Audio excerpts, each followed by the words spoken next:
Fez, lead us off with some of the phony finals this week. What do you got?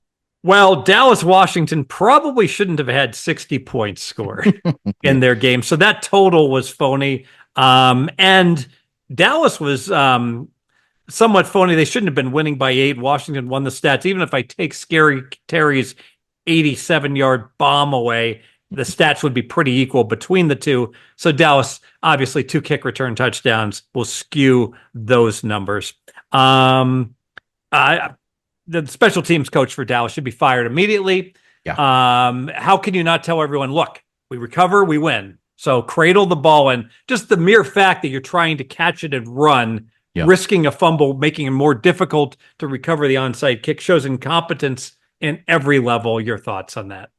Yeah, 100%. And look, they recover that onside kick, go down, ball game is over. We're not even talking about anything else that happens after that part, but you're right, 100% correct that you recover that, just go down, ball game is over. You can't risk fumbles or anything like that because we have seen crazier things happen. But again, Dallas, one of the teams that knocks out, I believe it was 33 entries in Circus Survivor that did have the Washington Commanders. What else are we looking at for phony finals, Fez?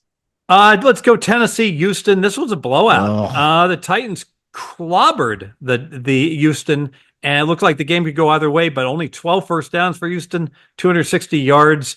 How Houston got 27 points, obviously the 3 turnovers helped, but this was a one-sided game, absolutely.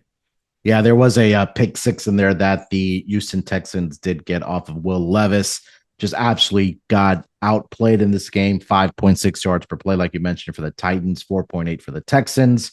132 rushing yards for the Tennessee Titans there as well to only 40 for the Houston Texans. And yards per pass, 7.2 for Will Levis, 5.9 for CJ Stroud there. So definitely not a great week here for the Houston Texans, where some are calling a little bit fraudulent, but we'll see what transpires for this team, especially being that woeful division of the AFC South.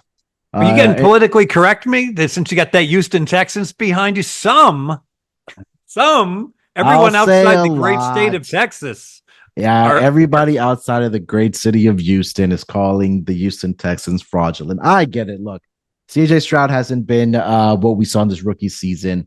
But you also take a look last season, this team was playing a last place schedule, right? You obviously played easier defenses at that point. This season, obviously winning the AFC South division last year, you play that first place schedule. You have tape on CJ Stroud. I'm not going to sit here and make excuses. This team should be a lot better than they are right now. And this performance on Sunday was absolutely putrid for this team. Luckily for them, the Colts also lost against the Detroit Lions. Jaguars were on the bye week, and the Tennessee Titans, I mean, their season was obviously well out of reach right now. So I guess not too much loss, but you also do want to see this team playing a lot better as we get to the latter part of the season here, Steve. Anything else for phony finals? What else you got? Yeah. Forget the first place schedule. They have like a last place schedule because they get to play the 3 bozos in their division. Apologies to the Indianapolis Colts. Let's look at Denver, Las Vegas. Yeah. Denver wins by 10. Not sure how that happened.